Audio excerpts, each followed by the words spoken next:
À mon dîner de remise de diplôme, tout le monde riait, jusqu'à ce que grand-mère me sourie et me dise « Je suis contente que les 1500 € que je t'envoie chaque mois t'aident. » J'ai marqué une pause, j'ai regardé autour de moi et j'ai dit « Je n'ai jamais reçu d'argent. » Tout le monde s'est lentement tourné pour regarder mes parents, qui étaient dans un silence total. Grand-mère a posé son assiette et c'est là que tout a commencé. L'argent disparaissait toujours, chaque paie de job d'été, chaque carte d'anniversaire avec un billet de 20 € glissé à l'intérieur, chaque bourse d'études censée alléger mon fardeau, tout cela disparaissait dans le trou noir des dépenses familiales de mes parents. J'avais appris à vivre modestement, à m'excuser d'avoir besoin de nouvelles chaussures, à faire des doubles services entre les cours pendant que mon estomac gargouillait. Jusqu'à ce moment, à mon dîner de remise de diplôme, où la question innocente de ma grand-mère a tout fait voler en éclats. J'espère que les 1500 € que je t'ai envoyés chaque mois t'ont aidé, ma chérie. Le silence qui a suivi était assourdissant. La panique qui a envahi le visage de mes parents disait tout. 72 000 € volés par les personnes qui étaient censées me protéger. J'avais passé des années à croire que j'étais le fardeau, maintenant je réalisais que j'avais été la banque. Et en regardant dans les yeux de ma grand-mère, Vivienne, en voyant sa fureur tranquille s'enflammer, j'ai compris que certaines trahisons ne peuvent être pardonnées, que certaines dettes doivent être payées en totalité. Je lissais le devant de ma toge de diplômé pour la 100e fois, jetant des regards furtifs à mon reflet dans le miroir du couloir. 4 ans de nuits blanches, de dîners de pâtes et de fins de mois difficiles avaient mené à ce moment. Les voix de mes parents flottaient depuis la salle à manger, le son familier du rire d'hôtesse de ma mère, un rire de façade, parvenant à mes oreilles. Camille, ma chérie, tout le monde attend, appela la voix de ma mère, Hélène, ce ton mielleux qu'elle réservait aux invités. Je pris une profonde inspiration et entrai dans la salle à manger. Notre modeste maison avait été transformée pour l'occasion, des fleurs fraîches dont je savais que nous n'avions pas les moyens, la belle porcelaine qui n'apparaissait que lorsque ma grand-mère venait nous voir, et même une bannière, félicitations à la diplômée, suspendue au-dessus de la cheminée. Mon père, Philippe, versait du vin tout en engageant mon oncle dans une conversation sur les prix de l'immobilier. Ma mère, Hélène, voltigeait entre les invités avec une grâce étudiée, ses boucles d'oreilles en perles captant la lumière. Et puis il y avait grand-mère Vivienne. Contrairement aux autres, elle se leva immédiatement quand j'entrai, ses yeux brillants d'une fierté sincère. La voilà, annonça Vivienne, traversant la pièce avec une vitesse surprenante pour ses 72 ans, ma brillante petite fille. Son étreinte était différente des câlins superficiels de ma mère, plus chaleureuse, plus serrée, plus sincère. Vivienne recula, me tenant à bout de bras pour m'admirer. « Tu ressembles trait pour trait à ma mère le jour de sa remise de diplôme, dit-elle, la voix chargée d'émotion. Forte, prête à tout. » Ma mère apparut à mon côté, posant une main sur mon épaule avec juste assez de pression pour créer une distance entre Vivienne et moi. « Mère, tu vas froisser sa toge avant que nous prenions des photos. » Les yeux de Vivienne brillèrent, mais son sourire resta. « Certaines choses valent la peine d'être froissées, Hélène. » La dynamique entre elles avait toujours été tendue, bien qu'aucune des deux ne l'admettrait ouvertement. Vivienne vivait à 3 heures de route, dans sa petite maison victorienne, celle qu'elle avait refusé de vendre même après le décès de mon grand-père. Elle venait rarement, généralement pour les vacances et les grandes occasions, chaque visite étant marquée par l'anxiété de ma mère et les absences stratégiques de mon père. Le dîner se déroula avec les conversations banales attendues. Mon père se leva pour porter un toast, sa flûte de champagne levée bien haut. À Camille, qui nous a rendus fiers en obtenant son diplôme avec mention, dit-il, son sourire de circonstance n'atteignant pas tout à fait ses yeux. Bien que nous ayons toujours su qu'elle réussirait. Ma mère hocha la tête avec enthousiasme. Malgré les défis financiers. Nous te l'avons toujours dit, n'est-ce pas, Camille? Que peu importe à quel point les temps seraient durs, nous trouverions un moyen. Je souris faiblement, me souvenant des innombrables fois où j'avais entendu ces mots exacts. Nous ne pouvons pas nous permettre ça en ce moment, Camille. Peut-être le semestre prochain. Tu sais à quel point les temps sont durs. C'était la bande-son de mes années universitaires, la raison pour laquelle j'avais eu 2 emplois tout en suivant un programme de cours complet, l'explication pour laquelle je ne pouvais pas rejoindre mes amis pour les vacances, pourquoi je ne pouvais pas me payer une thérapie quand les crises de panique avaient commencé en 2e année, pourquoi je portais les 3 mêmes tenues en rotation jusqu'à ce qu'elles s'effilochent aux coutures. Camille a toujours été si compréhensive de notre situation, continua ma mère, attrapant ma main par-dessus la table. Si mature face au sacrifice. Vivienne posa sa fourchette avec un soin délibéré. Des sacrifices? Mon père s'éclaircit la gorge. Eh bien, tu sais, mère Vivienne, tout le monde n'a pas des ressources illimitées. Nous avons toujours été honnêtes avec Camille sur notre situation financière. Honnête, répéta Vivienne, son ton neutre mais ses yeux perçants. Elle se tourna vers moi avec une intensité inhabituelle. Camille, les virements mensuels, les 1500 € que je t'ai envoyés pendant toute l'université, est-ce que ça t'a aidé avec ces sacrifices?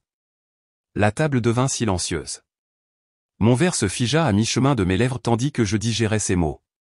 Quel argent? Demandai-je lentement, la question flottant dans l'air comme de la fumée. La température de la pièce sembla chuter de 10 degrés.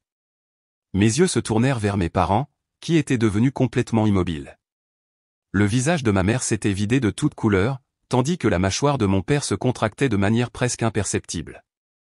Les 1500 € que j'ai envoyés chaque mois depuis que tu as commencé l'université, clarifia Vivienne, ses yeux ne quittant jamais les miens. Pour les dépenses, les urgences, et pour que tu n'aies pas à t'épuiser au travail pendant tes études. Le silence s'étira, rompu seulement par le bruit de mon oncle posant maladroitement ses couverts. Il doit y avoir un malentendu, dit finalement ma mère, son rire cassant et faux. Mère, peut-être devrions-nous en discuter en privé. Je n'ai jamais reçu d'argent de grand-mère, dis-je, ma voix me semblant lointaine à mes propres oreilles. Pas une seule fois. L'expression de Vivienne se durcit alors qu'elle se tournait vers mes parents. Hélène, Philippe, de quoi est-ce qu'elle parle? Mon père se reprit le premier, son sourire d'homme d'affaires se glissant en place. Il doit y avoir une erreur de la banque. Je suis sûr que nous pouvons régler ça. C'est Hélène qui s'occupe des comptes. J'ai gardé tous les reçus, le coupa Vivienne, sa voix calme mais ferme. Chaque confirmation de virement. Depuis 4 ans. La prise de conscience me frappa comme un coup physique. 4 ans. 72 000 €. Pendant que je mangeais des pâtes et travaillais de nuit au café du campus. Pendant que je refusais des soins médicaux et des opportunités sociales. Pendant que je me noyais sous la culpabilité chaque fois que je dépensais de l'argent pour des produits de première nécessité. Vous avez dit que nous avions des difficultés, murmurai-je en regardant ma mère. Vous avez dit que vous preniez des services supplémentaires pour m'aider à rester à l'école. La main de ma mère trembla alors qu'elle attrapait son verre de vin. Nous le gardions pour ton avenir. Pour les urgences. Quelles urgences? Demandai-je, ma voix s'élevant. L'urgence quand ma voiture est tombée en panne et que je n'ai pas pu aller en cours pendant 2 semaines parce que vous avez dit que vous ne pouviez pas m'aider? L'urgence quand j'ai eu besoin d'un traitement de canal et que vous m'avez dit de prendre de l'ibuprofène jusqu'aux vacances d'été. Vivienne posa sa serviette sur la table et se leva avec une dignité tranquille. Je pense que nous avons eu assez de célébrations pour ce soir. Camille, veux-tu bien me raccompagner à ma voiture? Mon père se leva brusquement. Mère Vivienne, s'il te plaît, ne gâchons pas la journée spéciale de Camille avec un malentendu. Ce n'est pas un malentendu, répondit froidement Vivienne. Et les seuls qui gâchent quelque chose, c'est toi et ma fille. Elle se tourna vers moi, sa voix s'adoucissant. Camille, je serai à l'hôtel du parc au centre-ville, chambre 312. Viens me voir quand tu seras prête à parler. Alors qu'elle sortait, le silence qu'elle laissa derrière elle était assourdissant. Mon cousin fixait son assiette, mon oncle marmonnait quelque chose sur les affaires de famille, tandis que ma tante suggérait qu'il devrait partir. Je restais figé, regardant la célébration familiale se désintégrer autour de moi, soudain consciente que tout ce que je pensais savoir sur ma vie, sur mes parents, pourrait être construit sur des mensonges.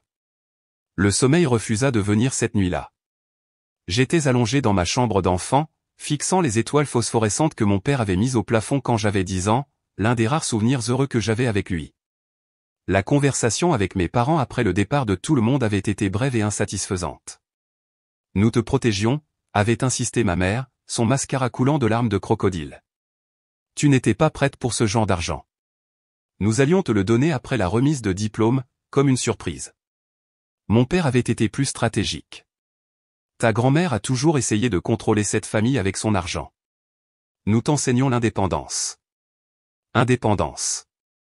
Le mot résonnait dans mon esprit alors que je me souvenais des nuits où j'avais eu faim pour économiser pour les manuels scolaires, des bourses pour lesquelles je m'étais battu, des prêts que j'avais contractés malgré les assurances de mes parents qu'ils s'occupaient de tout. À l'aube, j'étais assise en tailleur sur mon lit, entouré de vieux journaux, de cartes d'anniversaire et de lettres. J'avais commencé à remarquer des schémas, des références à des cadeaux que je n'avais jamais reçus, les commentaires constants de ma mère sur mes goûts de luxe, les culpabilisations quand j'avais besoin de nouveaux vêtements ou de fournitures scolaires. Quand les premières lueurs du matin filtrèrent à travers mes rideaux, je m'habillai en silence et sortis de la maison avant que mes parents ne se réveillent. Le trajet jusqu'à l'hôtel du parc ne prit que 15 minutes, mais j'eus l'impression de franchir une frontière vers un nouveau territoire. Vivienne répondit immédiatement à la porte, déjà vêtue d'un simple chemisier bleu et d'un pantalon, ses cheveux argentés soigneusement épinglés. Elle ne semblait pas surprise de me voir. « Je suis debout depuis 5 heures, dit-elle en me faisant entrer. Certaines habitudes ne meurent jamais, même à la retraite. La chambre d'hôtel était modeste mais confortable. Vivienne avait déjà commandé le petit déjeuner, assez pour 2. Je pensais que tu viendrais tôt, expliqua-t-elle en me servant du café. Tu as des questions, j'ai des réponses. Mais d'abord, mange quelque chose. Tu as l'air épuisé. Je grignotais un croissant pendant que Vivienne était assise en face de moi, sa posture parfaite mais ses yeux doux. J'aurais dû vérifier directement avec toi, commença-t-elle, le regret évident dans sa voix. J'ai fait confiance à Hélène quand elle a dit que tu étais trop occupé par tes études pour beaucoup parler. C'était mon erreur. Depuis combien de temps envoyais-tu de l'argent, demandai-je, le café amer sur ma langue. Vivienne soupira. Depuis que tu as commencé l'université. 1500 € chaque mois. Mais ce n'est pas tout. Elle attrapa son sac à main et en sortit un portefeuille en cuir. J'ai aussi envoyé 500 € par mois pendant toutes tes années de lycée, pour ton fonds universitaire. On m'avait dit. Mes mains se mirent à trembler. C'est 24 000 € de plus. Oui. Près de 100 000 € au total, destinés à toi. Vivienne ouvrit le portefeuille, révélant des relevés bancaires méticuleusement organisés. J'ai toujours gardé des archives. Ton grand-père m'a appris ça. Je fixais les papiers, chacun étant une confirmation de la trahison de mes parents. Pourquoi ne l'as-tu jamais mentionné quand nous parlions? Nous parlions rarement, Camille. C'est une partie du problème, la voix de Vivienne se fit plus vive. Chaque fois que j'appelais, Hélène disait que tu étais en train d'étudier ou de travailler. Quand j'envoyais des cartes d'anniversaire ou des cadeaux de Noël avec des chèques, elle me racontait plus tard comment tu les avais dépensés. Je l'ai cru. Elle fit une pause, ses mains se joignant fermement. J'aurais dû insister davantage. Je t'ai laissé tomber. Non, dis-je fermement. Ce sont eux qui m'ont laissé tomber. Ils nous ont menti à toutes les deux. Vivienne hocha lentement la tête. Oui. Et je pense que nous devons comprendre jusqu'où cela va. Après le petit déjeuner, nous avons élaboré un plan. Je vérifierai mes relevés bancaires et rassemblerai des preuves. Vivienne consulterait son avocat sur les options légales. Nous nous reverrions le lendemain. En retournant à mon appartement près du campus, mon esprit s'emballait de souvenirs, la fois où ma mère avait prétendu que mon chèque d'anniversaire de Vivienne avait été refusé, me faisant me sentir trop honteuse pour remercier ma grand-mère, le voyage universitaire que j'avais été forcé de refuser parce que mes parents disaient que nous ne pouvions pas nous permettre la compte, malgré l'argent de Vivienne censé m'attendre sur mon compte, l'hiver où mon chauffage avait été coupé parce que je ne pouvais pas payer la facture pendant que je faisais des doubles services entre les cours. Dans mon appartement, je sortis mon ordinateur portable et me connectai à mon compte bancaire, celui que ma mère m'avait aidé à ouvrir à mes 18 ans. Je fis défiler des années de transactions, cherchant la moindre trace de la générosité de Vivienne. Rien. Les mains tremblantes, j'appelai la banque. Je dois savoir s'il y a d'autres comptes associés à mon numéro de sécurité sociale, dis-je après avoir vérifié mon identité. Je vois 3 comptes, répondit le représentant. Votre compte courant et votre compte d'épargne que vous consultez actuellement en ligne, et un compte joint avec Hélène Winter. Mon estomac se noie. Je n'ai jamais ouvert de compte joint avec ma mère. Les formalités ont été accomplies quand vous aviez 17 ans, selon nos dossiers. Votre mère a le pouvoir de signature. Je raccrochai et envoyai immédiatement un texto à ma cousine, Myriam. Nous avions été proches enfants, mais nous nous étions éloignés ces dernières années, ce que je soupçonnais maintenant avoir été délibéré de la part de mes parents. Besoin de parler. C'est important. À propos d'argent et de notre famille. Sa réponse arriva en quelques minutes. Tu as enfin compris? Appelle-moi. La voix de Myriam était familière mais distante quand je l'appelais. Je me demandais quand tu réaliserais ce qui se passait, dit-elle sans préambule. Tante Hélène et oncle Philippe ont fait la même chose avec mon fonds universitaire de grand-père avant sa mort. Ils l'ont géré jusqu'à ce qu'il ne reste plus rien. Pourquoi ne me l'as-tu pas dit, demandai-je, la blessure se mêlant à la colère. J'ai essayé. Une fois. Tu les as défendus si férocement que tante Hélène a convaincu tout le monde que j'étais jalouse et que je mentais. La voix de Myriam était neutre, sans amertume. Après ça, mes parents ne m'ont plus laissé passer de temps avec toi sans surveillance, ils disaient que j'étais une mauvaise influence. La conversation avec Myriam ouvrit une autre blessure, la prise de conscience que mon isolement n'avait pas été accidentel. Des amis qui s'étaient éloignés après avoir rencontré mes parents, des parents qui avaient cessé de m'inviter à des événements, les manières subtiles dont ma mère avait critiqué quiconque se rapprochait trop. Ce soir-là, je reçus un email de Vivienne avec une lettre notariée de sa banque confirmant tous les virements effectués à mes parents au fil des ans. Près de 100 000 €, comme elle l'avait dit. La preuve était irréfutable. Je me rendis chez mes parents le lendemain matin, déterminé à les confronter directement. Ma mère ouvrit la porte en peignoir, feignant la surprise. Camille. Nous pensions que tu étais retournée à ton appartement. Entre, je vais faire du café. Mon père était assis à la table de la cuisine, un journal à la main, comme si c'était un jour normal. Il l'abaissa légèrement quand j'entrai, son expression soigneusement neutre. Je sais pour le compte joint, dis-je sans préambule. Je sais que vous avez falsifié ma signature quand j'avais 17 ans. La main de ma mère s'immobilisa sur la cafetière. C'est une accusation grave, Camille. Ce n'est pas une accusation, c'est un fait. La banque l'a confirmé. Mon père plia son journal délibérément. Nous avons fait ce que tous les parents responsables feraient. Tu étais mineur. Nous avons créé un compte pour ton avenir. Où est l'argent? Demandai-je. L'argent de grand-mère. Mon argent. Le visage de ma mère se transforma, son expression se durcissant. Après tout ce que nous avons fait pour toi, c'est comme ça que tu nous remercies? Avec des accusations? D'où crois-tu que venaient tes frais de scolarité? Ton appartement? Ta voiture? J'ai payé mon appartement avec mes emplois, rétorquai-je. J'ai eu des bourses pour les frais de scolarité, et la voiture venait de l'oncle Julien. Vous l'avez juste mise à votre nom à cause des tarifs d'assurance. Tu es ingrate, dit ma mère, sa voix s'élevant. Nous avons tout sacrifié pour toi. Qu'avez-vous sacrifié, demandai-je, ma voix d'un calme mortel. Vos voyages au Mexique chaque hiver? La rénovation de la cuisine l'année dernière? La nouvelle voiture de papa. Mon père se leva, sa chaise raclant le sol. Ça suffit. Tu ne comprends pas les responsabilités des adultes, Camille. Nous avions des dépenses, des investissements. Arrêtez de mentir, criai-je, me surprenant moi-même par la force de ma colère. Arrêtez, c'est tout. J'ai les relevés bancaires. J'ai les déclarations notariées de grand-mère. Je sais ce que vous avez fait. Le visage de ma mère se décomposa en larmes, la même performance que j'avais vue d'innombrables fois quand elle voulait mettre fin à une conversation difficile. Comment peux-tu nous faire ça? Après tout ce que nous avons fait. Tu me brises le cœur. Pour la première fois, je reconnus la manipulation dans ses larmes, la façon dont elle avait toujours tordu les situations pour se faire passer pour la victime. Combien de fois l'avais-je réconforté alors que c'était moi qui avais été lésé? Je vais découvrir exactement ce qui est arrivé à cet argent, dis-je en reculant vers la porte. Et je vais m'assurer que grand-mère sache tout. L'expression de mon père s'assombrit. Ne nous menace pas, Camille. Nous sommes toujours tes parents.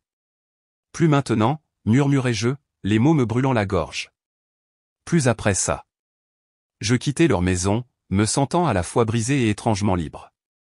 Dans ma voiture, je trouvai un texto de Vivienne. Mon avocat nous recevra à 14 h. Je passerai te prendre à ton appartement. Nous affronterons ça ensemble. Pour la première fois depuis des années, j'eus l'impression de ne pas être seul. Le cabinet de l'avocat était logé dans une maison victorienne reconvertie du centre-ville, son intérieur chaleureux avec des boiseries et des fauteuils en cuir. Maître Lefebvre, l'avocat de Vivienne depuis plus de 20 ans, était un homme mince avec des lunettes à monture argentée et une façon de parler délibérée qui me mit immédiatement à l'aise. Ce à quoi nous sommes confrontés ici, dit-il après avoir examiné nos documents, est potentiellement une fraude financière et un vol qualifié. La falsification de votre signature sur le compte joint lorsque vous étiez mineur est particulièrement troublante. Vivienne était assise à côté de moi, sa main serrant occasionnellement la mienne lorsque ma voix faiblissait en expliquant mon histoire financière. La composante psychologique est tout aussi préoccupante, continua Maître Lefebvre. Ce que vous décrivez, l'isolement des membres de la famille, la manipulation par la culpabilité, le récit contrôlé sur l'argent, ce sont les caractéristiques de l'abus financier. Le mot « abus » me frappa comme un coup physique. Je n'avais jamais appliqué ce terme à mon éducation, malgré l'anxiété constante, le fait de marcher sur des œufs, la culpabilité écrasante chaque fois que j'avais besoin de quelque chose. « Pouvons-nous le prouver » demanda Vivienne, sa voix stable mais ses doigts tremblant légèrement contre les miens. « Avec ce que vous avez fourni, nous avons un bon point de départ », confirma Maître Lefebvre. « Les relevés bancaires ne mentent pas. La confirmation notariée de vos virements, Mademoiselle Vivienne, établit l'intention. Maintenant, nous devons tracer où l'argent est allé. » En quittant le cabinet de l'avocat, Vivienne suggéra de dîner dans un petit restaurant voisin. Autour d'une soupe et de sandwichs, elle m'observait avec inquiétude. « Tu es très silencieuse, » observa-t-elle. « Tu as des doutes ?» Je secouai la tête. « Je suis juste en train de digérer. De me souvenir des choses différemment maintenant. » Comme quoi? Comme quand j'avais 16 ans et que je voulais participer à un programme d'écriture d'été à l'université. Maman a dit que nous ne pouvions pas nous le permettre, même si j'avais obtenu une bourse partielle. Elle a pleuré en disant à quel point elle était gênée de ne pas pouvoir m'offrir d'opportunités. Je repoussai mon bol de soupe. J'ai écrit une lettre pour refuser la bourse, m'excusant de leur avoir fait perdre leur temps. L'expression de Vivienne s'assombrit. C'est l'été où j'ai envoyé 3000 € supplémentaires spécifiquement pour le programme d'écriture de Camille. Hélène m'a dit que tu avais changé d'avis. Il y a eu tellement de choses comme ça, murmurai-je. Des voyages scolaires, des visites chez le médecin, même des vêtements. Je portais les mêmes jeans jusqu'à ce qu'ils aient des trous parce que maman faisait des commentaires sur le prix de mes goûts, sur le fait que l'argent était serré ce mois-là. Pendant qu'ils rénovaient leur salle de bain et partaient en croisière, ajouta Vivienne, son ton amer. Je m'en veux, admis-je. D'avoir trop voulu. D'avoir été un fardeau. Vivienne tendit la main par-dessus la table, ses yeux féroces. Tu étais une enfant. Leur enfant. Jamais un fardeau. Le lendemain, j'ai rencontré Madame Bertrand, ma professeure d'anglais au lycée. Elle s'était toujours particulièrement intéressée à mon écriture, me donnant souvent des livres supplémentaires et parfois même de l'argent pour le déjeuner, que j'acceptais avec une honte brûlante. Je ne suis pas entièrement surprise, dit-elle quand je lui expliquai pourquoi je voulais la rencontrer. J'ai appelé les services de protection de l'enfance une fois, pendant ta première année de lycée. Je la fixai, sous le choc. Vous avez fait quoi? Madame Bertrand hocha la tête gravement. Tu es venue à l'école en décembre en ne portant qu'une veste légère. Quand je t'ai demandé si tu avais un manteau d'hiver, tu as dit que tu ne voulais pas stresser tes parents en demandant un. Tu travaillais à l'épicerie après l'école mais tu semblais avoir peur de dépenser de l'argent pour toi-même. Elle soupira. Les services sociaux sont venus, mais ta mère a été très convaincante. Elle a dit que tu traversais une phase dramatique. Rien n'en est sorti. Ce soir-là, Vivienne me présenta à l'oncle Julien, le frère de mon père, que je connaissais à peine. Il avait été largement absent des réunions de famille pendant des années, ce que mon père avait expliqué comme étant de l'instabilité de Julien. Julien nous rejoignit à l'hôtel de Vivienne, sa ressemblance avec mon père frappante malgré son apparence plus décontractée et son sourire sincère. Philippe m'a écarté il y a des années, expliqua-t-il, acceptant le café que Vivienne lui offrait, après que je l'ai confronté à propos de certaines irrégularités financières dans la succession de notre mère. Quel genre d'irrégularité, demandai-je. L'expression de Julien se durcit. De l'argent a disparu, des comptes ont été mystérieusement vidés. Philippe avait une procuration, et quand j'ai remis en question certaines transactions, je suis devenu persona non grata. Il me regarda avec sympathie. Je suis désolé de ne pas avoir été là pour toi, Camille. J'ai essayé de rester en contact, mais tes parents ont retourné mes lettres et mes cadeaux. Ils ont fait quoi, murmurai-je. Tactique d'isolement classique, murmura Vivienne. Couper les alliés potentiels. Julien se pencha en avant, son expression sérieuse. Écoute-moi, Camille. Ils feront n'importe quoi pour maintenir leur image. Quand tu les confronteras légalement, et tu devrais le faire, ils pleureront, ils supplieront, ils promettront de changer. Ne fais pas confiance à leurs excuses.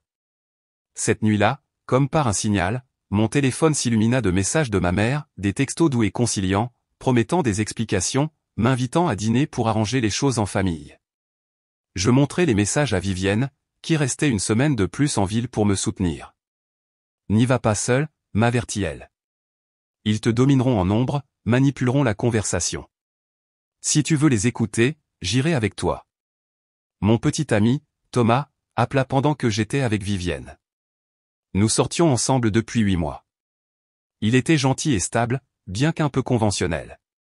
Quand je lui expliquai la situation, sa réponse me glaça. « Es-tu sûr de vouloir aller jusqu'au bout ?» demanda-t-il. Les batailles juridiques avec la famille peuvent durer des années.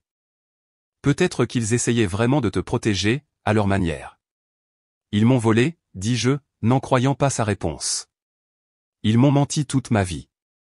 Je sais, et c'est mal, se rattrapa-t-il. Je me demande juste si ça vaut tout ce drame. Les familles sont compliquées. Après avoir raccroché, Vivienne me trouva en larmes sur le balcon de sa chambre d'hôtel. Thomas pense que je devrais laisser tomber, expliquai-je en essuyant mes yeux. Que ça ne vaut pas le drame. L'expression de Vivienne était compatissante mais ferme. Quand les gens te montrent à côté de qui ils sont prêts à se tenir dans une crise, crois-les. Elle s'assit à côté de moi, enroulant une couverture autour de mes épaules. Tu n'es pas seul dans ce combat, Camille. Je suis là. Julien est là. Ta cousine Myriam, même ta professeure. Tu as des alliés. Le lendemain, armé des conseils de Julien et du soutien indéfectible de Vivienne, j'acceptai de rencontrer mes parents, mais sur un terrain neutre, dans un café du centre-ville, avec Vivienne présente. Le visage de ma mère se crispa en voyant ma grand-mère, mais elle se reprit rapidement, tendant les bras vers moi. Camille, ma chérie, nous étions si inquiets. Je reculai, évitant son étreinte. Je suis ici pour écouter votre explication. C'est tout. Mon père s'éclaircit la gorge, jetant un regard nerveux aux tables voisines. Pourrions-nous discuter de cela dans un endroit plus privé? Non, dîmes Vivienne et moi simultanément. Nous nous assîmes à une table d'angle, mes parents en face de nous. Je posai mon téléphone entre nous, l'application d'enregistrement visiblement en marche. Pour mes dossiers, expliquai-je. Le sourire de ma mère vacilla. Est-ce vraiment nécessaire? Oui, dis-je simplement. Maintenant, expliquez où est passé mon argent. Ce qui suivit fut une masterclass en déviation. Mon père parla de finances familiales et de ressources partagées. Ma mère tamponna des larmes inexistantes en mentionnant ses sacrifices et son souci maternel pour ma responsabilité financière. Donc vous admettez avoir pris l'argent, insistai-je. Nous l'avons géré, corrigea mon père. Comme le feraient des parents responsables.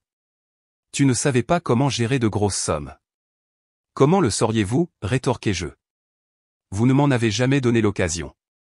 Nous l'avons mis sur un compte joint familial, dit-il, l'aveu lui échappant dans sa frustration. Pour les urgences et ton avenir. Je me penchai en avant. Où est-il maintenant? Mes parents échangèrent un regard. Il y a eu des dépenses, commença vaguement ma mère. Quelles dépenses? Tes frais de scolarité. J'avais des bourses et des prêts. La voiture. Oncle Julien a payé pour ça. Le sang-froid de mon père se fissura légèrement. Nous sommes tes parents, Camille. Nous ne te devons pas un reçu détaillé pour chaque décision que nous avons prise en ton nom. Vivienne, qui avait observé en silence, prit enfin la parole. En fait, légalement, si. Surtout que vous avez falsifié sa signature et détourné des fonds spécifiquement désignés pour son usage. Ma mère se tourna vers Vivienne, son masque glissant complètement. Tu as toujours sapé mon autorité parentale. Tu as toujours pensé que tu savais mieux. Eh bien, regarde ce que tu as fait maintenant. Tu as retourné ma propre fille contre moi. Tu as fait ça toi-même, Hélène, répondit calmement Vivienne. Je me levai, ramassant mon téléphone et mon sac. Cette réunion est terminée. Mon avocat vous contactera. Alors que nous nous éloignions, ma mère appela derrière moi, sa voix se brisant de manière dramatique. Camille, s'il te plaît, nous sommes toujours ta famille. Le bras de Vivienne s'enroula autour de mes épaules alors que nous atteignions la porte. La famille ne vole pas la famille, dit-elle, assez fort pour que mes parents l'entendent. Et la famille ne manipule certainement pas un enfant pour lui faire croire qu'elle est un fardeau. Dehors, sous le soleil éclatant de l'après-midi, je pris ma première profonde inspiration depuis ce qui semblait être des jours. Et maintenant? Le sourire de Vivienne était à la fois triste et déterminé. Maintenant, nous nous assurons qu'il ne recommence plus jamais avec personne. Et nous construisons quelque chose de mieux pour toi. Quelque chose d'honnête. Pour la première fois depuis mon dîner de remise de diplôme, je sentis quelque chose comme de l'espoir fleurir dans ma poitrine. La route à venir serait difficile, mais au moins maintenant, je pouvais la voir clairement. Et je ne la parcourais pas seul. Le matin où j'ai déposé la plainte légale officielle, quelque chose a changé en moi. Debout à côté de Vivienne au palais de justice du département, regardant le greffier tamponner et traiter nos documents, j'ai ressenti un étrange sentiment de calme remplaçant la tempête qui avait fait rage en moi pendant des semaines. « Comment te sens-tu » a demandé Vivienne alors que nous descendions les marches du palais de justice. Comme si je me défendais enfin, ai-je dit, surprise de la fermeté de ma voix.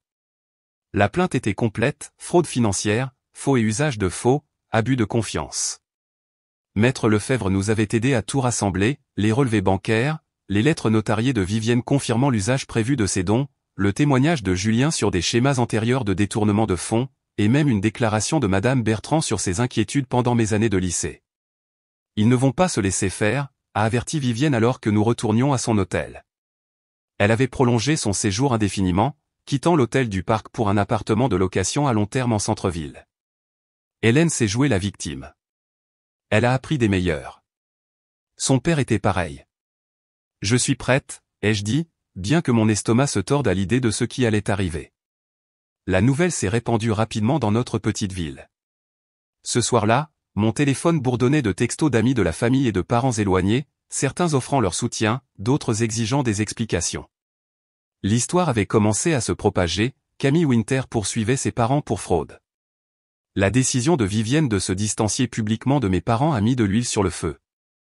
À son club de bridge habituel, interrogée sur la situation, elle avait été directe, ma fille et mon gendre ont volé près de 100 000 € destinés à l'éducation et au bien-être de ma petite fille. Je ne serai pas associé à des voleurs, famille ou non. Les retombées ont été immédiates. Les invitations à des événements communautaires qui avaient toujours inclus mes parents spécifiaient soudainement Vivienne et moi à la place. Des amis qu'ils avaient cultivés pendant des années ont commencé à remettre en question leurs propres transactions financières avec eux. Les associés de mon père ont commencé à poser des questions embarrassantes. 3 jours après notre dépôt de plainte, ma mère est apparue sans prévenir à mon appartement, les yeux rougis et les mains tremblantes. « S'il te plaît » a-t-elle supplié depuis le seuil de ma porte, « tu dois laisser tomber. Tu es en train de tout gâcher. » J'ai tenu le cadre de la porte, lui bloquant l'entrée. Comme vous avez gâché ma chance d'avoir une expérience universitaire normale, un traitement médical quand j'en avais besoin, des opportunités qui auraient pu changer ma vie. Je te protégeais, a-t-elle insisté, sa voix montant à ce ton familier qui m'avait toujours fait reculer par le passé. C'est Philippe qui a pris l'argent. J'ai juste suivi parce que j'avais peur de ce qu'il ferait. Le mensonge était si transparent qu'il m'a presque fait rire. Maman, j'ai vu les relevés bancaires. Tu étais la signataire principale sur le compte. Tu as fait la plupart des retraits. Son visage s'est décomposé, les larmes coulant à flot maintenant. Tu n'as aucune idée de ce que c'est que d'être marié à quelqu'un comme ton père. La pression, le contrôle. Arrête, ai-je dit fermement. Je ne vais pas faire ça avec toi. Plus maintenant. Tout passe par nos avocats désormais.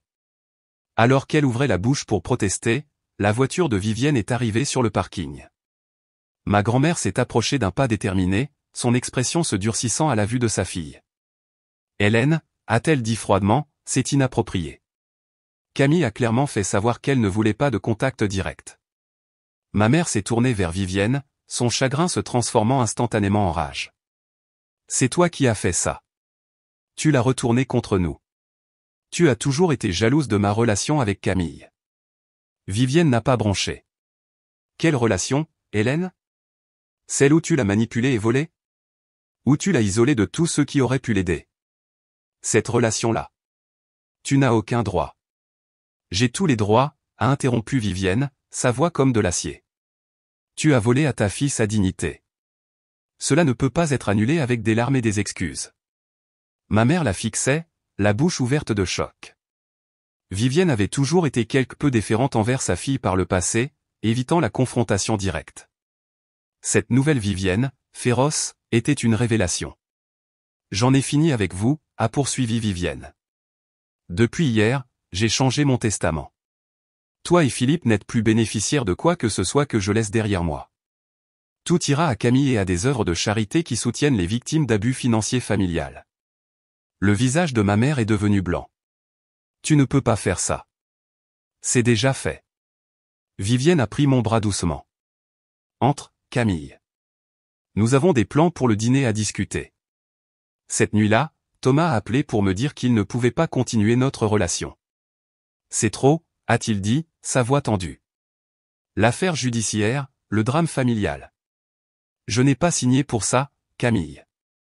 Bien que je m'y attende, la finalité de son abandon m'a quand même piqué. Après avoir raccroché, j'ai trouvé Vivienne dans la cuisine de son appartement de location, en train de faire du thé. Thomas est parti, ai-je dit simplement. Elle a hoché la tête, sans surprise. Certaines personnes ne peuvent marcher avec vous que lorsque le chemin est lisse. Le lendemain matin, Maître Lefebvre a appelé. La juge avait fixé une date pour une audience d'urgence. Mes parents tentaient de faire rejeter l'affaire avant que la phase de communication des preuves ne puisse commencer. Ils deviennent nerveux, a-t-il expliqué. C'est bon pour nous. Cela signifie qu'ils savent que nous avons un dossier solide. L'audience était prévue pour la semaine suivante. En attendant, Maître Lefebvre a suggéré que je récupère tous les documents personnels restants chez mes parents. Prends quelqu'un avec toi, a-t-il conseillé. Pas ta grand-mère, elle est trop impliquée émotionnellement. Peut-être ta cousine ou ton oncle. Julien a accepté de m'accompagner. Nous sommes arrivés à la maison de mon enfance un mardi après-midi, quand je savais que mes parents seraient au travail. En utilisant la clé que j'avais encore, nous sommes entrés tranquillement. L'odeur familière du pot pourri de ma mère a ravivé des souvenirs que je voyais maintenant sous un angle différent. Nous devrions nous concentrer sur les documents financiers, a dit Julien alors que nous étions dans l'entrée. Déclaration de revenus, relevé bancaire, documents d'investissement. J'ai hoché la tête, le menant au bureau de mon père. Le classeur était verrouillé, mais Julien était venu préparer avec une petite trousse à outils. Ton père et moi avons grandi dans la même maison, a-t-il expliqué en travaillant sur la serrure. Il n'a pas changé ses cachettes depuis que nous étions enfants.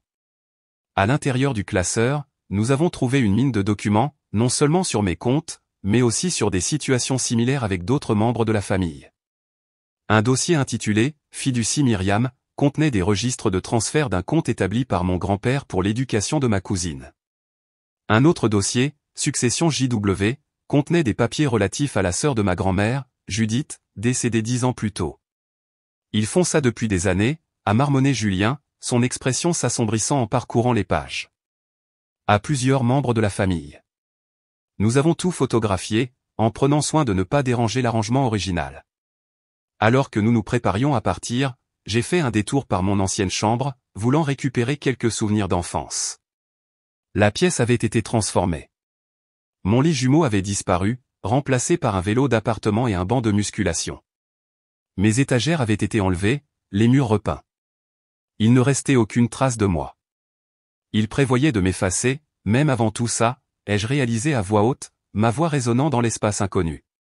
Julien a posé une main sur mon épaule. Ils peuvent changer la pièce, Camille. Ils ne peuvent pas effacer qui tu es. Le jour de l'audience est arrivé avec un sentiment d'inévitabilité. Le palais de justice était plus animé que je ne l'avais prévu, avec plusieurs visages familiers dans le couloir, des voisins, d'anciens professeurs, même les amis du club de bridge de ma mère. Vivienne les a salués avec une dignité tranquille pendant que j'essayais de calmer les papillons dans mon estomac. Mes parents sont arrivés avec leur avocat, un homme au très acéré nommé Maître Bernard, spécialisé dans la défense des criminels en col blanc.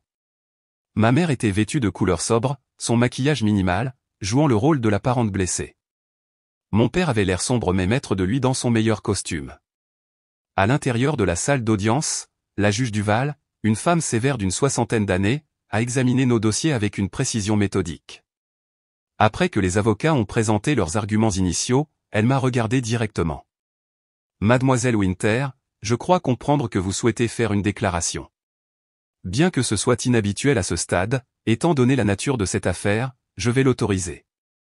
Je me suis levé sur des jambes tremblantes, sentant la présence encourageante de Vivienne derrière moi. La déclaration que j'avais préparée semblait inadéquate maintenant, face à la réalité de mes parents assis à quelques mètres de moi, leurs expressions soigneusement neutres. Prenant une profonde inspiration, j'ai commencé à parler. Votre honneur, cette affaire ne concerne pas seulement l'argent, bien que près de 100 000 € soit certainement significatif. Il s'agit de la confiance et de sa violation. Il s'agit de parents qui ont systématiquement menti à leur enfant tout en lui volant des opportunités qui lui revenaient de droit. Ma voix s'est affermie au fur et à mesure que je continuais. Pendant des années, j'ai cru que nous avions des difficultés financières. J'ai occupé plusieurs emplois tout en étudiant à temps plein. Je me suis privé de soins médicaux. J'ai manqué des opportunités qui auraient pu façonner mon avenir différemment. Tout cela pendant que mes parents utilisaient l'argent destiné à mon bien-être pour rénover leur maison, prendre des vacances et maintenir les apparences dans notre communauté. La salle d'audience était silencieuse alors que je parlais de la falsification, du compte caché, du schéma d'isolement et de manipulation. J'ai décrit avoir trouvé des preuves de comportements similaires envers d'autres membres de la famille. Pendant tout ce temps, j'ai gardé une voix stable, mes yeux rencontrant occasionnellement ceux de mon père, qui ne pouvait soutenir mon regard. Je ne prends pas cette action à la légère, votre honneur. Mais la tromperie systématique que j'ai subie n'était pas le résultat d'une seule mauvaise décision ou d'un moment d'égarement. C'était une campagne de plusieurs années pour me contrôler par la manipulation financière tout en volant ce qui était destiné à m'aider à construire mon avenir. J'ai dégluti difficilement avant de finir. Aucun enfant ne devrait avoir à poursuivre ses parents pour une honnêteté de base. Mais aucun parent ne devrait voler son enfant tout en la convainquant qu'elle est un fardeau. Quand je me suis assise, le silence a persisté pendant plusieurs secondes avant que la juge Duval ne s'éclaircisse la gorge. Merci, mademoiselle Winter. Elle s'est tournée vers l'avocat de mes parents. Maître Bernard, votre partie souhaite-t-elle répondre? Maître Bernard s'est levé avec aisance. Votre honneur, nous pensons qu'il s'agit d'un malentendu familial qui a été tragiquement exagéré. Les Winter géraient simplement les finances de leur fille dans son meilleur intérêt. Nous aimerions proposer une conférence de règlement plutôt que de procéder à ce qui pourrait être un processus public long et douloureux. Le regard de la juge Duval était perçant. Une offre de règlement à ce stade suggère que vos clients reconnaissent le bien fondé des réclamations contre eux, maître Bernard. Pas du tout, votre honneur. Cela reflète simplement leur désir de guérir leur famille sans litige inutile. La juge a étudié mes parents pendant un long moment avant de se tourner vers moi. Mademoiselle Winter, êtes-vous intéressée par des discussions de règlement? Avant que je puisse répondre, maître Lefebvre s'est levé. Votre honneur, ma cliente a tenté une résolution informelle à plusieurs reprises. Les intimés n'ont pas reconnu leur tort ni fourni une comptabilité complète des fonds détournés. Nous pensons qu'une communication formelle des preuves est nécessaire avant qu'un règlement significatif puisse être atteint. La juge Duval a hoché la tête. Je suis d'accord. Motion de rejet refusée. La communication des preuves va se poursuivre, et j'ordonne une expertise comptable judiciaire de tous les comptes pertinents. Elle a fixé mes parents d'un regard sévère. Les preuves présentées aujourd'hui suggèrent un schéma de comportement troublant qui mérite une enquête approfondie. Nous nous réunirons dans 60 jours. À l'extérieur du palais de justice, des journalistes du journal local s'étaient rassemblés. Vivienne s'est avancée, me protégeant de leurs questions alors que nous nous dirigions vers la voiture. « Tu as été magnifique », a-t-elle dit une fois que nous étions en route. Tes mots étaient puissants parce qu'ils étaient vrais. Pour la première fois depuis la soirée de remise des diplômes, j'ai senti un poids se soulever de mes épaules. Le chemin à parcourir serait difficile, mais j'avais enfin trouvé ma voie. Le petit appartement d'une chambre que j'ai loué avec les premiers fonds de restitution était un espace modeste, un appartement reconverti au-dessus d'une librairie du centre-ville, mais il était à moi. Chaque décision, du mobilier d'occasion à la couleur du rideau de douche, a été prise sans me demander si je le méritais, sans culpabilité quant au coût, sans l'approbation de quelqu'un d'autre. Vivienne venait souvent, apportant des plantes pour mes rebords de fenêtres et des livres pour mes étagères. Nous construisions une relation qui aurait dû exister des années auparavant, non filtrée par l'ingérence de mes parents. J'ai trouvé ça en nettoyant des boîtes de rangement, dit-elle un après-midi, posant une pile d'albums photos sur ma table basse. Des photos de toi bébé, avant que les choses ne se compliquent avec tes parents.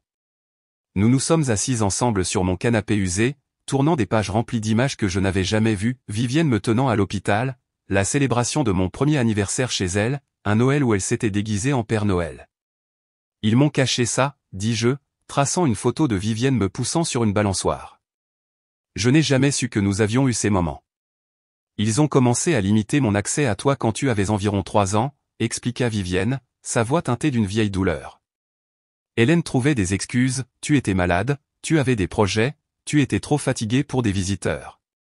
Finalement, les visites sont devenues si restreintes que je ne te voyais plus qu'aux grandes fêtes ou événements qu'il contrôlait. Je m'appuyais contre son épaule, essayant de concilier ces images avec mes souvenirs limités. J'ai toujours pensé que tu étais distante par choix, que tu ne voulais pas t'impliquer dans ma vie. Jamais, dit-elle fermement. Tu as toujours été précieuse pour moi. Je ne me suis juste pas assez battue pour rester connectée à toi. C'est mon plus grand regret. Alors que le processus juridique se poursuivait, j'ai commencé à rencontrer chaque semaine Sophie Martin, une travailleuse sociale spécialisée dans le soutien aux survivants d'abus financiers familial. C'était une femme chaleureuse et directe d'une 40aine d'années qui avait vécu une manipulation similaire de la part de son propre père. Ce que tu ressens est normal, m'a-t-elle assuré lors de notre première séance. La confusion, la colère, le deuil, tout cela fait partie de la reconnaissance que ta réalité a été délibérément déformée par des personnes qui auraient dû te protéger. Sous la direction de Sophie, j'ai commencé à tenir un journal, non seulement sur les événements récents, mais aussi sur des souvenirs de toute mon enfance. Des schémas ont émergé, les effondrements émotionnels dramatiques de ma mère chaque fois que j'affirmais mon indépendance, le rejet froid de mon père pour mes réussites à moins qu'elles ne rejaillissent sur lui, la façon dont les besoins de base devenaient des demandes spéciales qui nécessitaient une justification élaborée. Ils m'ont fait sentir que mon existence était une imposition, ai-je dit à Sophie un jour, la prise de conscience me frappant soudainement. Comme si je devais mériter mon droit d'occuper de l'espace dans le monde. Elle a hoché la tête. C'est le cœur de ce type d'abus, faire croire à la victime qu'elle est fondamentalement indigne. Cela la rend plus facile à contrôler. Un soir, sur la suggestion de Sophie, j'ai écrit une lettre à mon moi de 14 ans, la fille qui avait commencé à travailler les week-ends dans une épicerie locale, remettant la plupart de ses gains à ses parents pour les dépenses du ménage tout en croyant que sa famille était au bord de l'effondrement financier. Chère Camille de 14 ans, tu n'es pas le fardeau qu'ils te font sentir. La confusion que tu ressens quand ils louent ton indépendance tout en te rendant dépendante, ce n'est pas ton imagination.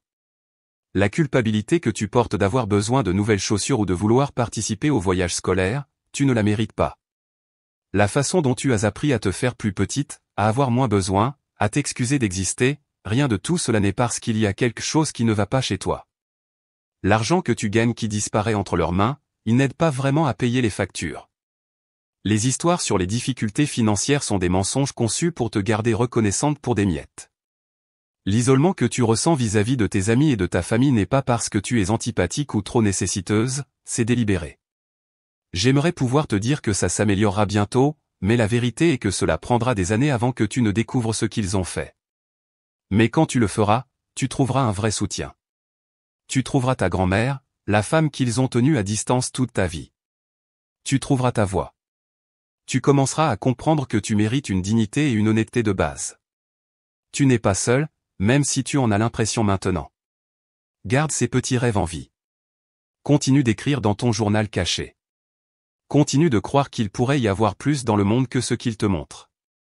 Un jour, tu construiras une vie qu'ils ne pourront pas toucher. Avec amour, de ton futur moi, Camille. Après 2 mois dans mon appartement, Vivienne m'a invité à rester avec elle dans sa maison victorienne à 3 heures de route, juste pour l'été. Je travaille sur mes mémoires et je pourrais utiliser ton expertise en écriture, a-t-elle suggéré. De plus, cela nous donnerait du temps ensemble sans les rappels constants de l'affaire judiciaire. Le moment semblait opportun. La communication des preuves était en cours, avec des experts comptables judiciaires traçant le chemin de l'argent de Vivienne à travers divers comptes et investissements. Mes parents avaient fait une autre tentative de règlement, offrant de rembourser la moitié du montant sans admission de culpabilité, que nous avions catégoriquement rejeté. Ils ne comprennent toujours pas, ai-je dit à Maître Lefebvre après avoir examiné leur offre. Il ne s'agit pas seulement de l'argent. Il s'agit de responsabilité.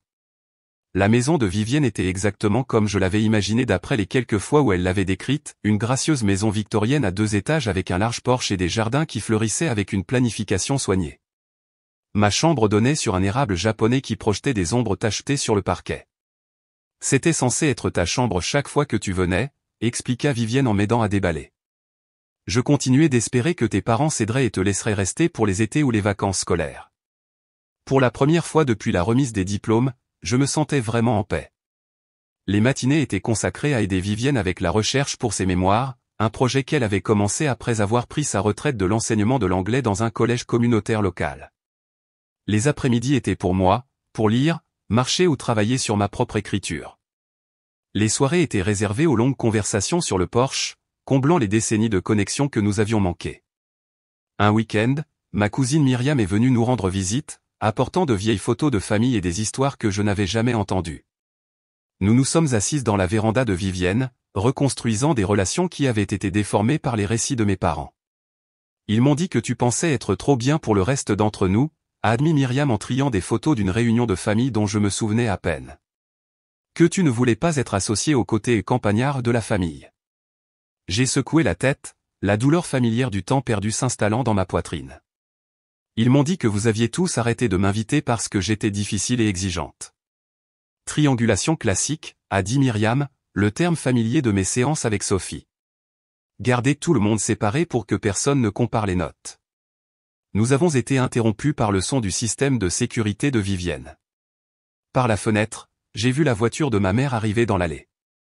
Je ne savais pas qu'elle venait, ai-je dit, la tension envahissant immédiatement mon corps. Vivienne est apparue dans l'embrasure de la porte, son expression sombre. Elle n'est pas invitée. Je m'en occupe. Depuis la fenêtre de la véranda, j'ai regardé ma grand-mère rencontrer ma mère au portail. Leur conversation a été brève, les gestes de ma mère devenant de plus en plus agités tandis que Vivienne restait parfaitement immobile.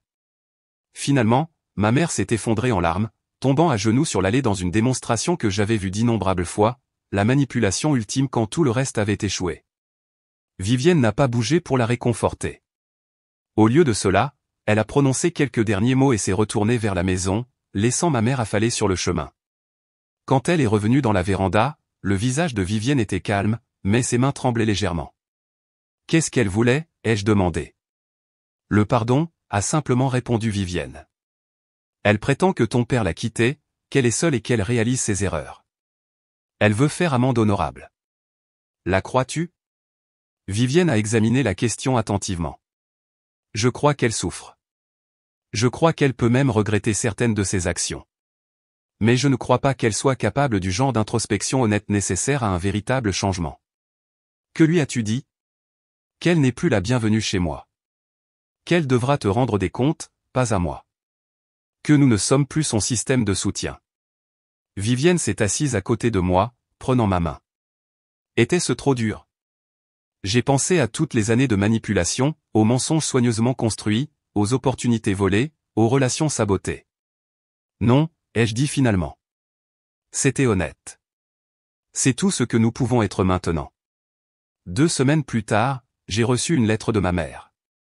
20 pages d'une écriture fluide, alternant entre l'auto-justification et des appels désespérés à la réconciliation. Elle décrivait les abus émotionnels de mon père envers elle, son comportement contrôlant, sa peur de lui tenir tête.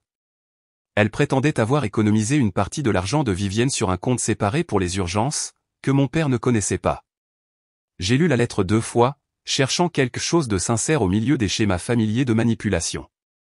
Il y avait des moments de perspicacité apparente, des admissions de jalousie envers ma relation avec Vivienne, la reconnaissance d'avoir utilisé la culpabilité pour me contrôler.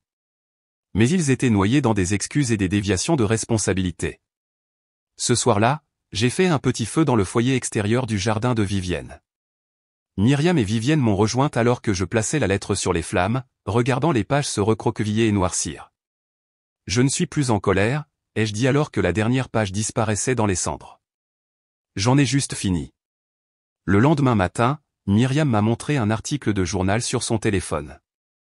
Mon père avait été arrêté pour fraude d'entreprise.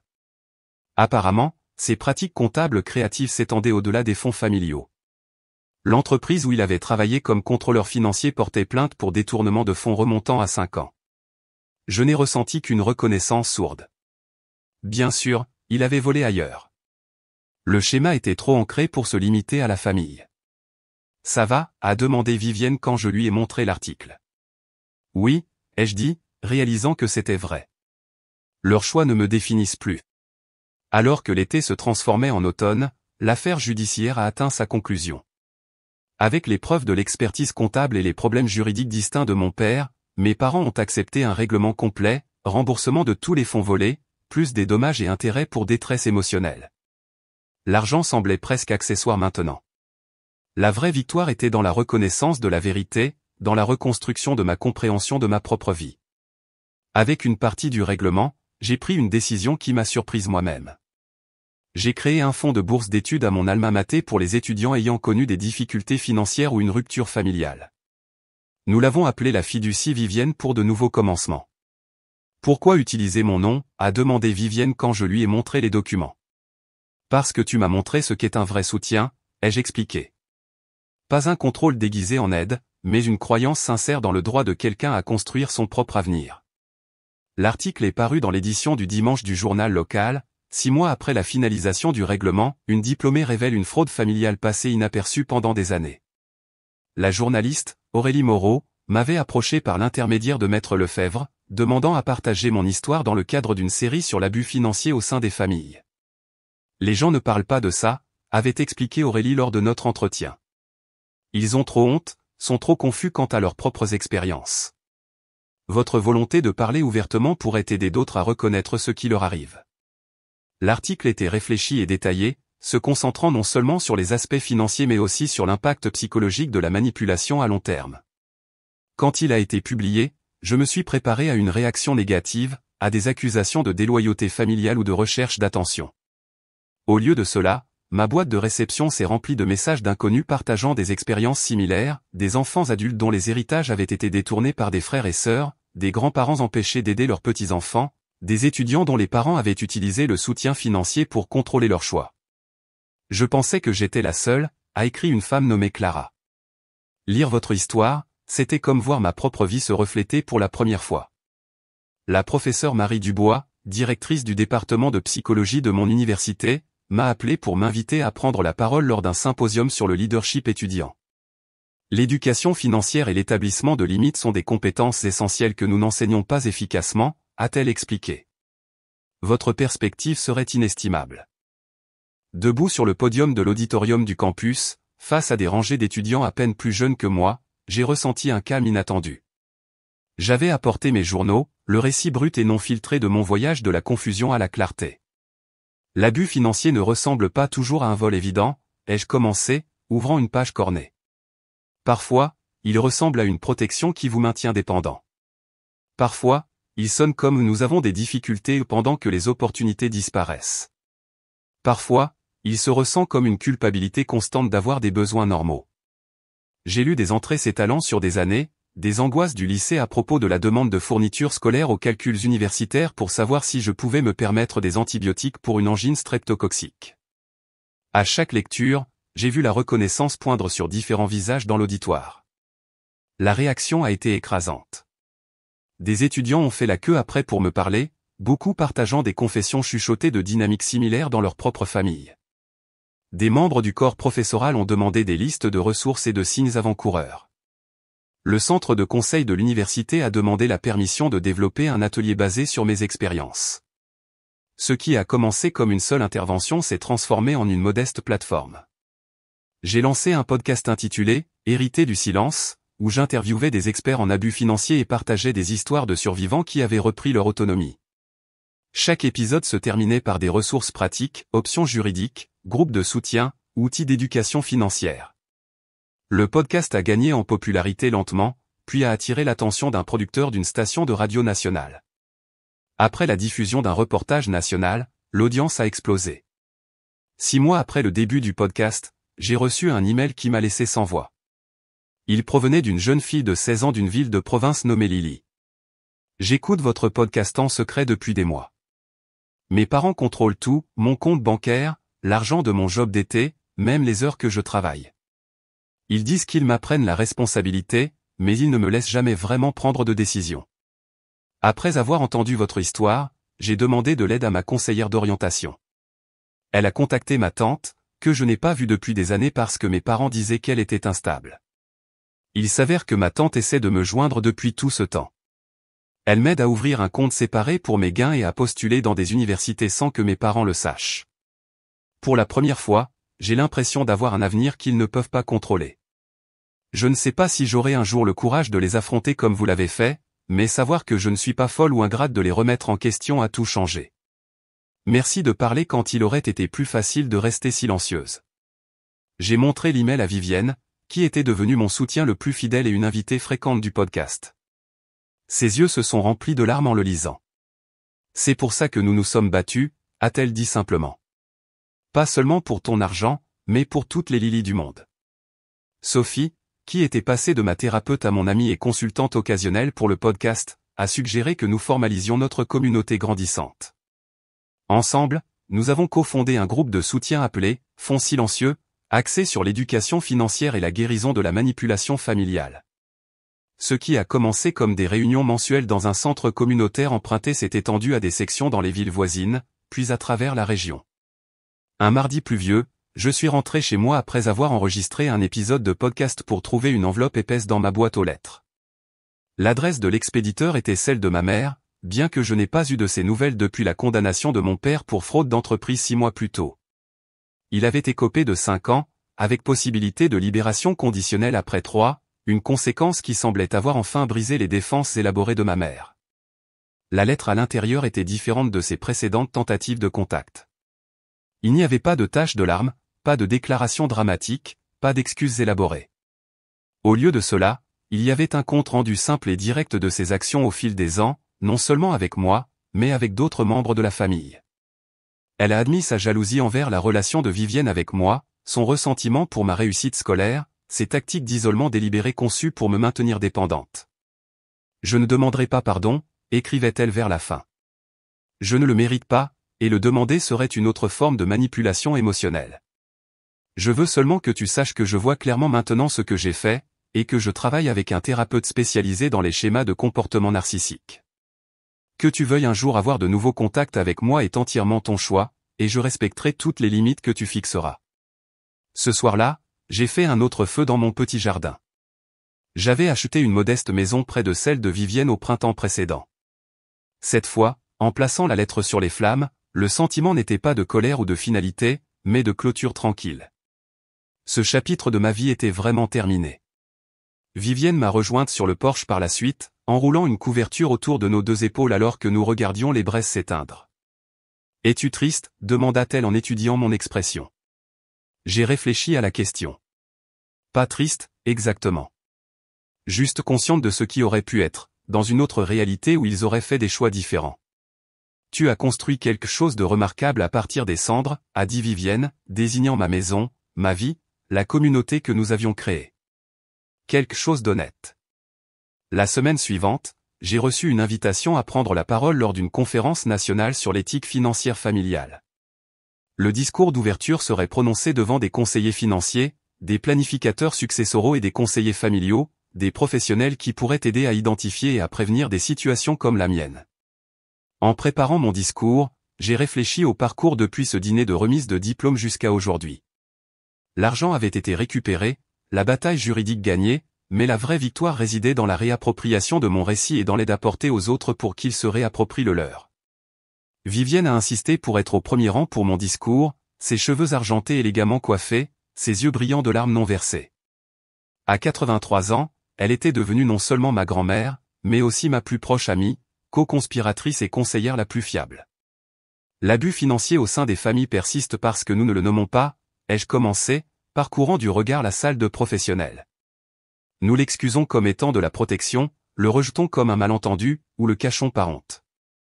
Mais le nommer est le premier pas vers la guérison, tant pour les individus que pour nos communautés.